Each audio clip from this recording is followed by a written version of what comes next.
Fuera de tiempo. Una hora para saber por dónde van la política y la economía. Diego Genú. Hasta las 12.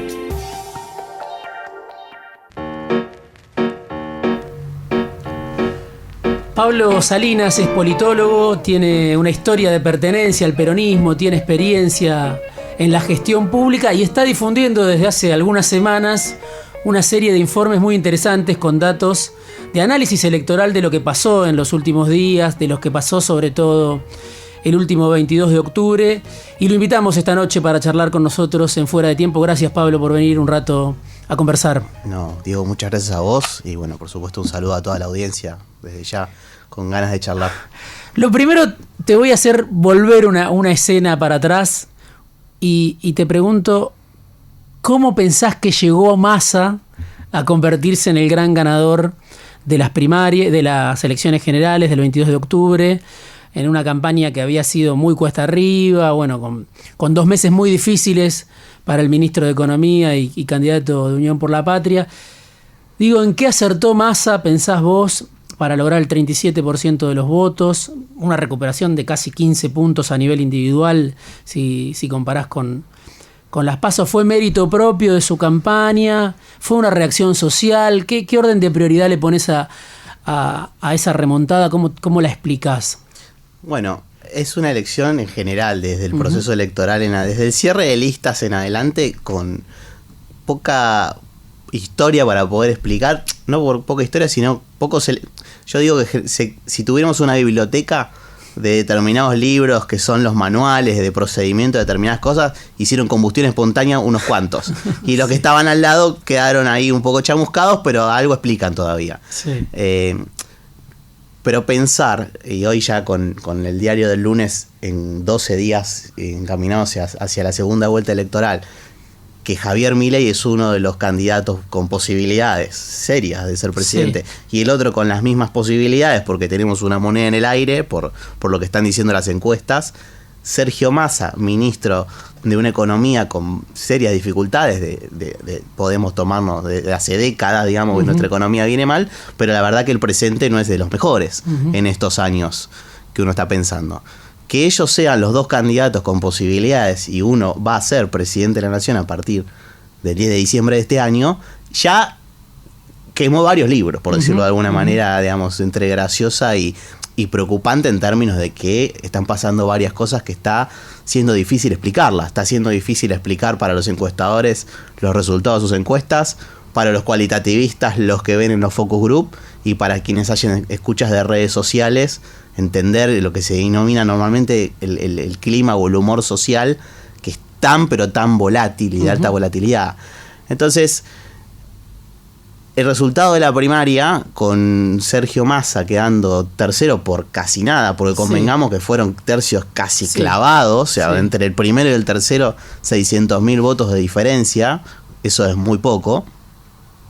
Pero en ese tercio, quedando en tercer lugar, la remontada de su campaña, aún con la dificultad de ser, aparte, la cara de la gestión de este gobierno. Sí, porque y en el medio una devaluación, 25% de inflación, fueron 2 meses tremendos. El lunes postelectoral, 22% de devaluación, una disparada del dólar blue. Bueno, nada hacía pensar que 2 meses después iba no solo a imponerse en primer lugar, podía uno pensar que quedara en primer lugar, pero no con la distancia. Porque esa recuperación de esos casi 15 puntos en términos individuales, pero sacándole 7 puntos al segundo, en este caso Milei, un 37-30 para hacer números fáciles para la charla, que es casi lo que dio el escrutinio definitivo, bueno, es un mérito, que entiendo yo, de su campaña, es un mérito del candidato, y me parece que también hubo un adelantamiento de preferencias electorales.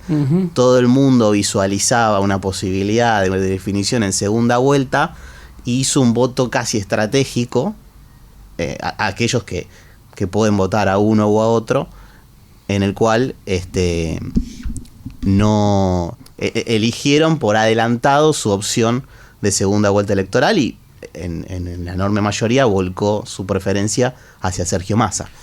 Sí, voy a los números que difundiste, que son públicos, pero que sirven, digamos, como insumo para pensar que viene ahora, ¿no?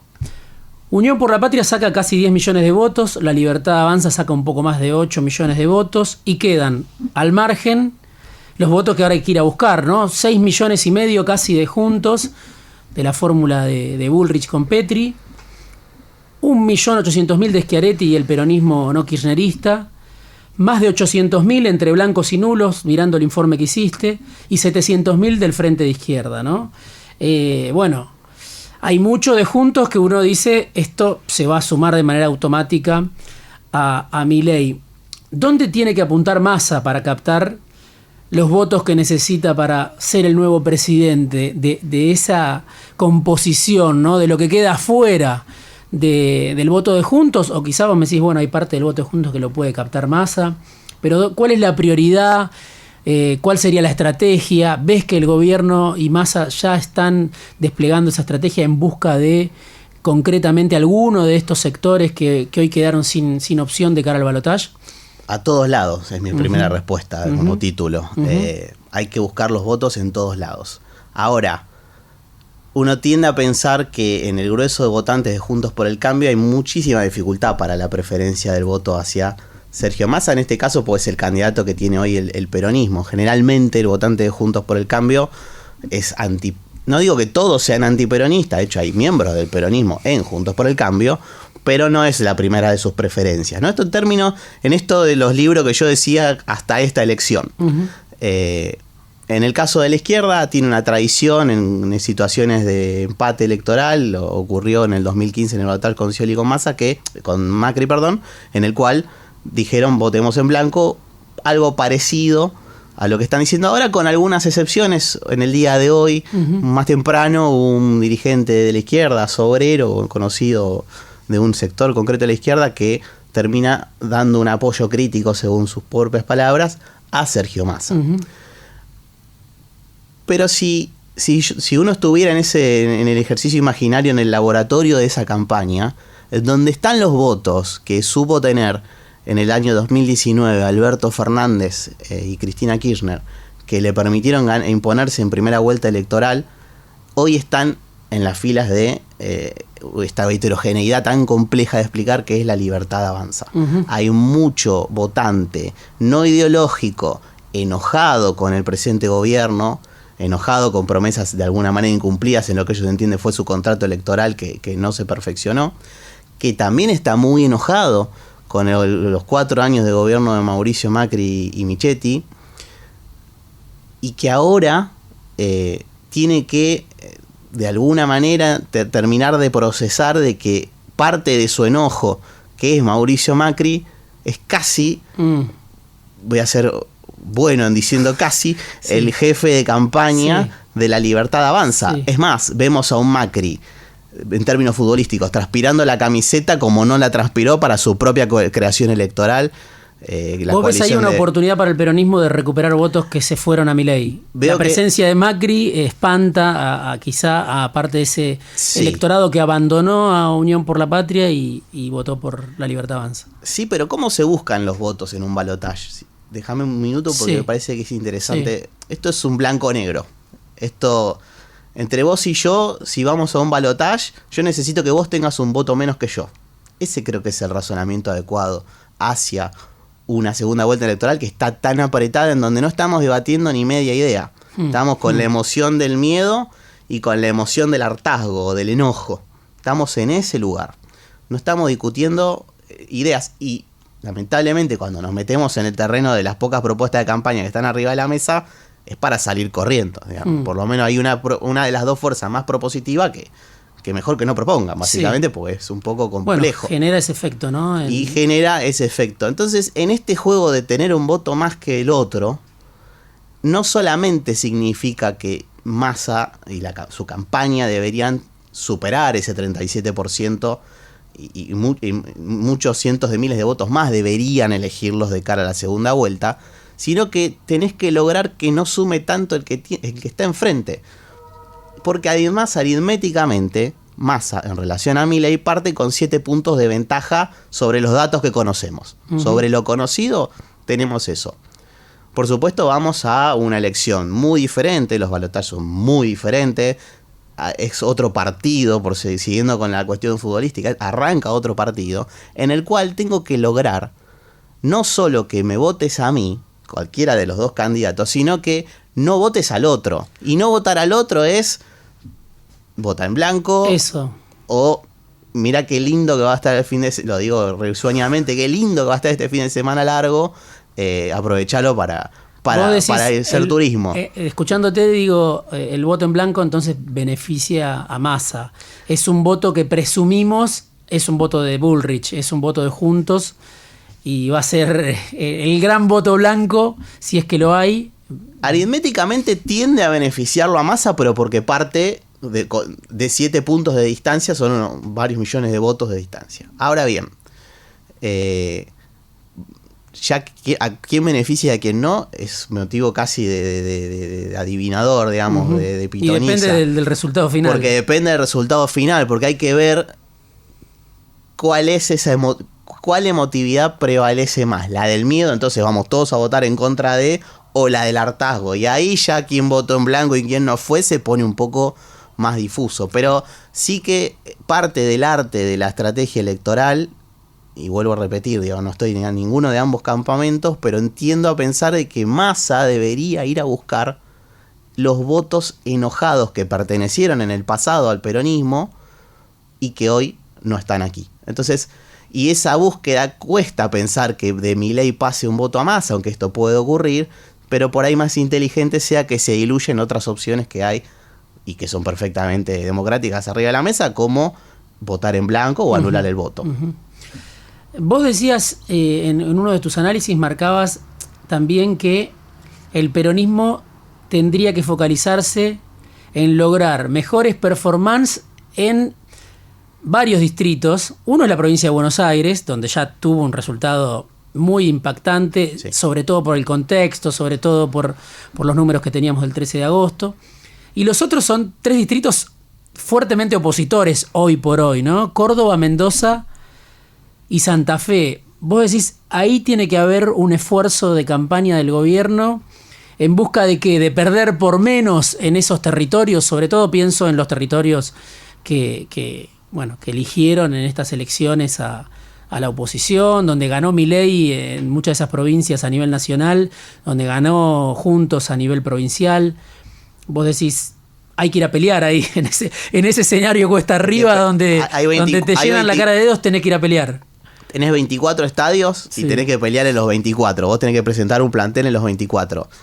Estratégicamente, y todos acá, en una elección que se adivina muy apretada, valen todos, absolutamente todos los votos.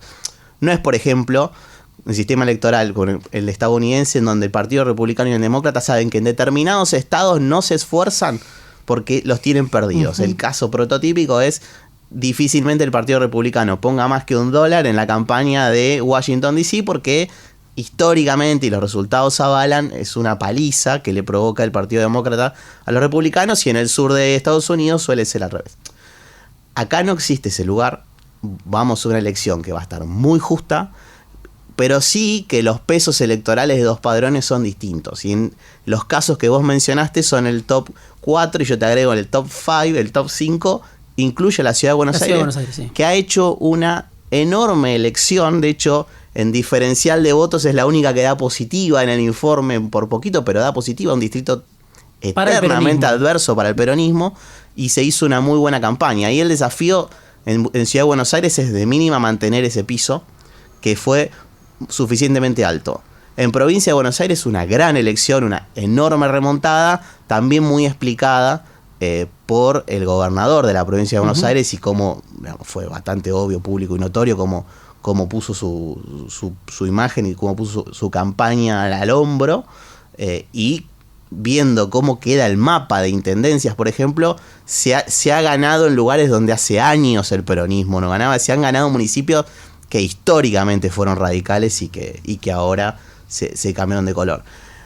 Tenés que hacer un enorme esfuerzo en Mendoza. El peronismo en Mendoza viene de un proceso de hace muchos años de descomposición, en los límites históricos e incluso por debajo de esos límites históricos. Ahí hay una redefinición en carpeta, como en otras tantas provincias. Córdoba, el eterno lugar adverso Hay una cosa interesante que el kirchnerismo, por poner una etiqueta, empieza en el año 2003 y la generación de peronismo cordobés, de la alternancia entre De la Sota y Schiaretti, también comienza ahí, comparten esa temporalidad y se han ido acompañando con diversa suerte a lo largo de ese tiempo, pero de los últimos, de la crisis con el campo en adelante, se convirtió Córdoba en un distrito absolutamente adverso al peronismo nacional, porque los gobernadores de Schiaretti, bueno, De la Sota falleció, pero de Schiaretti y De la Sota también son de clara ADN peronista y ganaron bastante bien cada una de las elecciones a las que presentaron. A veces más justo, a veces más holgado, pero eso no tuvieron un problema. Ahora, con entre comillas, el poder central, está todo mal cuando gobierna el peronismo nacional, por ponerlo de alguna manera, versus el de Córdoba. Bueno, ahí hay una enorme movida inteligente por hacer. La visita el día de ayer del candidato Massa a Córdoba, entiendo que tiene que ver con eso. No me parece casual que elija, tanto Urtubey como Massa elijan Córdoba para mostrar el apoyo que Urtubey le brinda públicamente ayer también a Massa, por lo que representa Urtubey en esta pelea del interior contra el poder central de hace mucho tiempo, por donde ha estado parado los últimos años. Me parece que es un dato no menor. ¿Cómo ves eso que Schiaretti, bueno, sigue pronunciándose muy crítico del kirchnerismo en general, lo ve a Massa como un candidato del kirchnerismo puro, como un apéndice del kirchnerismo, y lo ves a Urtubey y a otras figuras como Graciela Camaño o el propio Diego Bossio, Randazzo, quizá más proclives, no sé si lo han hecho público, pero por lo que tengo entendido, lo que tengo charlado, más proclives a apoyar a Massa. Digo, ¿cuánto peronismo se mantiene afuera y es pasible, si querés, o es posible que parte de ese peronismo se vuelque y se traduzca en votos para Massa, teniendo en cuenta que Schiaretti, el centro de su voto, uno supone, es Córdoba? Digo, ¿cuánto hay ahí que Massa puede pescar en ese peronismo siempre adverso al kirchnerismo de cara al balotaje? Bueno, posibilidad hay, porque el votante de cordobés es eminentemente peronista en los últimos años al menos, una provincia que históricamente fue muy radical, pero en los últimos años la gobierna el peronismo. Las posibilidades están, y me parece que todos estos apoyos, algunos difusos, algunos bajo cuerda y otros, como el de Urtubey ayer, a la luz, diciendo apoyo, y hizo una fuerte movida comunicacional que dejando muy en clara cuál es su postura, aún con un montón de críticas, pero dando un apoyo. Entiendo que es porque también el candidato está hablando de un gobierno de unidad nacional y de una apertura que hasta el momento esta fuerza política que hoy Massa es de su candidato venía con otro comportamiento, con dirigentes propios y con dirigentes incluso de otras fuerzas políticas que eligieron entonces enfrentarlos en otras elecciones desde otros lugares. Hay una promesa arriba de la mesa que también va de la mano a la segunda lectura del miedo a nosotros la campaña de Massa, nosotros tenemos que ganarle a un candidato que está más parecido al antisistema que otra cosa, que viene con la promesa de romper todo, como si eso solucionara algo, y bueno, es como un intento por decir la democracia está de este lado, y como la democracia está de este lado, tenemos que dejar de lado un montón de dogmas, por decirlo de alguna manera, o de costumbres de los últimos años, volver hacia el peligro que eso significa y juntarnos y bueno, habrá que ver si gana Massa cuánto de este gobierno de unidad nacional se puede dar. Recordemos en la victoria de Néstor Kirchner en el año 2003, también saliendo a Argentina con la presidencia de Dualde y con todo lo que pasó previamente, un proceso bastante complejo donde tuvieron muy cuestionadas también las instituciones democráticas. Inició como un proceso de apertura, recordemos que eran los tiempos de la transversalidad, sí. Recordemos que Julio Cobo fue candidato a vicepresidente de Cristina en el año 2007, en línea con esa idea de transversalidad, que otra vez en el hito de la crisis con el campo terminó. Hay que ver ahora si se es capaz, en el caso de Massa ganar, de ir hacia otro lugar. ¿Cuál es la fuerza de Milei en la segunda vuelta para vos? Porque ahora se habla de un escenario esta semana, ya los últimos 10 días, de paridad, ¿no? Hay encuestas que lo dan a Milei arriba, alguna que lo da a Massa arriba, pero ya no es 7 puntos. Nadie habla de 7 puntos de diferencia, se habla de un escenario muy parejo. ¿Cómo se explica eso? ¿Cuál pensás vos que es la fuerza principal de Milei? La fuerza principal de Milei, primero, que es el elemento nuevo en la elección.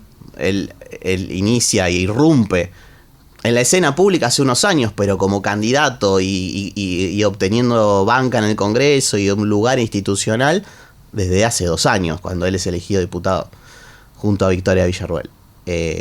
Y de ahí en adelante hace una construcción sobre lo nuevo. De repente no es mi expertise en profundidad lo que es la comunicación política o el lenguaje corporal, pero realmente vino a poner, muestra cosas distintas a las que estábamos acostumbrados. Y principalmente, creo que su principal acierto fue empatizar con la emocionalidad reinante de una mezcla entre hartazgo, desilusión, bronca, y la ha encauzado bien. Muchas veces lo he escuchado de otros analistas decir es un roto. Milei de alguna manera es un roto en su vida personal, por las dificultades que uno más o menos conoce que tuvo y están escritas. Tuvo una falta de cariño. Bueno, es un roto de la vida. Y lamentablemente gran parte de nuestra sociedad también está rota. Entonces, una sociedad rota y un roto que quiere ser algo es un match perfecto. Y eso es complicado. Y el segundo acierto para mí es su idea de casta. Cuando él, pues es muy largo esto, ¿no? Pero cuando él pone eso arriba de la mesa, interpela muy bien el sentimiento de un montón de votantes que están un poco cansados de cómo viene el proceso político. Sea peronista o no sea peronista, el resultado de que su economía se ve complicada, sus expectativas de futuro se ven cada vez más lejanas. Ves que tu mamá o tu papá te cuentan que a los 20 y pico, 30 años pudieron con un enorme esfuerzo comprar su casa, y ahora esos de 20 y pico, 30 años están rogando que no le aumente X% el alquiler porque se tiene que achicar y mudar de 2 ambientes a un ambiente, y de un ambiente a volver a la casa de los padres o a vivir con un amigo para... Bueno, estamos en ese lugar, y me parece que empatizó bien y con mucha inteligencia la cuestión de la casta.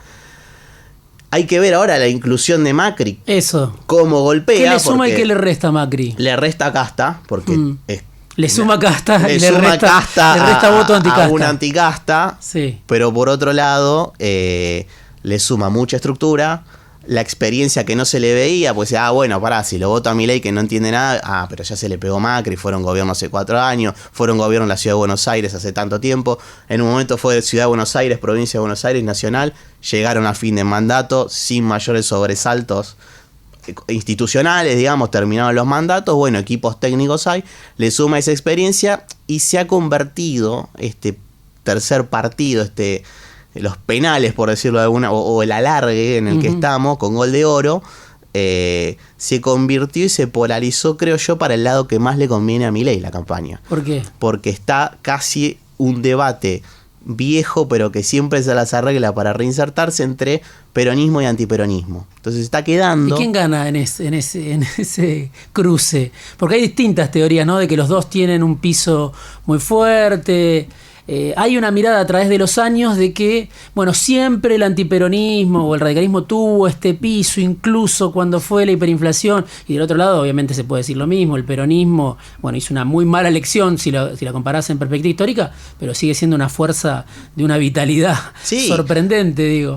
Vuelvo otra vez con lo de los libros, veremos si se quema o no este del cual hablo, pero si uno ve que los apoyos de Massa van desde... Como hace un rato más temprano Sobrero dijo, apoyo críticamente, pero apoya a Massa, hasta Biondini, pasando por el radicalismo y otra serie de partidos políticos, uno tendría que pensar de que tendría que ser un afano el balotaje. Si están todos esos en contra de alguien nuevo y sin experiencia, y solo con el apoyo abierto de Macri, porque convengamos que el Rodríguez Larreta ha desaparecido, y Bullrich la primera semana puso su imagen, y yo... por lo menos de lo que pude ver, lo que voy siguiendo, la veo también bastante corrida. La verdad que Macri se puso al hombro esta campaña. Bueno, pareciera ser que ahí tendría que estar en relación una elección más cercana a que gane Massa que gane Milei, pero cuidado, porque cuando Donald Trump gana en su elección presidencial, siendo candidato del Partido Republicano, hace fuertes declaraciones la última semana, muy similares en términos de una idea de casta, contra el propio Partido Republicano, Y todos lo que observábamos esa elección decíamos, bueno, si faltaba algo para saber que Trump no va a ganar es esto que este suicidio político acaba de cometer. Trump gana. Aún declarando en contra de la propia fuerza política por la cual era candidato. Con lo cual, está difícil jugarse por un resultado. Me estoy quedando sin tiempo, pero te quiero preguntar por la nota que escribiste con Pablo Cociner, Sí. exdiputado del bloque justicialista de Salta. Se llamaba Jugar al poder en serio, ¿no? Y ahí la resumo, te llevo a lo que me interesa. Entiendo que vos le reclamás a la dirigencia, en especial a Juntos, ¿no?, que es la fuerza principal que queda al margen de esta disputa, una estrategia de poder, un posicionamiento de cara a un acuerdo de gobernabilidad. Ahora, leyendo esa nota yo decía, pero el peronismo también se dividió cuando Macri fue presidente, quedó un ala del peronismo prestando gobernabilidad, un ala que se llamó colaboracionista, y el otro, un ala mucho más dura del kirchnerismo, de otros sectores que cuestionaban muy fuerte al gobierno de Macri. ¿Vos por qué pensás que, digo, esto excede a Juntos, quiero decir? La dirigencia se divide y no mantiene la cohesión cuando pierde el poder, cuando la fuerza que es su rival accede al poder, y tanto el peronismo como Juntos tienen comportamientos quizás similares, no están para el acuerdo de gobernabilidad o no están de manera integral para ese acuerdo. Bueno, sí, en la nota efectivamente con Pablo Cociner, la escribimos juntos, tomamos el ejemplo que sacó más votos, pero le cabe a todos, le cabe absolutamente al resto de las fuerzas políticas. Particularmente hace un rato mencionamos Córdoba. Córdoba está en una postura en la cual una parte apoyando, decidía Natalia de la Sota y una cantidad de intendentes cordobeses apoyando a Massa. Y el gobernador Schiaretti, y esta mañana quien faltaba expresarse, el gobernador electo Yarlora, en un mensaje muy en contra de Massa y del gobierno nacional, pero que no termina tampoco de entenderse para qué lado va. Y la idea en definitiva del artículo y la idea que tenemos es, se presenta un balotaje en el cual la fuerza perdedora en tercer lugar, pero con una cantidad importante de votos, Juntos por el Cambio, teniendo la posibilidad ante la necesidad de ambos candidatos de poner arriba de la mesa un acuerdo programático y un acuerdo de gobierno, pero que tiene que ser como a la luz del día, muy claro, público, muy detectable, elige el camino y la vía de una interna brutal en algún punto, en donde hay dirigentes de Juntos que dijeron abiertamente que vamos a votar a Massa, otros que dijeron abiertamente que van a votar a Milei, y otros que solapadamente están jugando para Massa o están jugando para Milei. Y algunos que declararon blanco y van a ser negro y viceversa. Es una cosa interesante. Entonces uno dice, para una fuerza política que entró en crisis con esta derrota, se le da la oportunidad, tiene un golpe de suerte en el cual puede imponer determinadas cosas en un acuerdo, vuelvo a decir, público, de dirigencia, de políticas públicas, incluso de cargos ministeriales eventuales, no con el reparto de caramelos, pero sí, y no lo utiliza. Y entonces vamos a dirimir emocionalmente una elección nacional en la cual está mucho más en juego que si gana blanco, si gana negro. Y ahí es donde es ese llamado a tengamos ojalá pueda ser un reseteo interesante de una dirigencia que empiece a pensar más programáticamente en términos de cuadros políticos y no en términos de oportunidades políticas cada 2 años. Pablo Javier Salinas, politólogo, como decía al comienzo, tiene una historia de pertenencia al peronismo, tiene experiencia en la gestión pública, está difundiendo unos informes muy interesantes, los pueden buscar en Twitter porque va a ser muy interesante leerlo también a Pablo de acá hasta el 19 y después en esas horas álgidas cuando todos buscamos números va a tener seguramente un trabajo muy interesante para leer. Así que Pablo, muchas gracias por haber venido esta noche a Fuera de Tiempo. Muchas gracias a vos. Fuera de Tiempo. Una hora para entender la política en este mundo inestable. Diego Genú. Hasta las 12. Bueno. Buenísimo.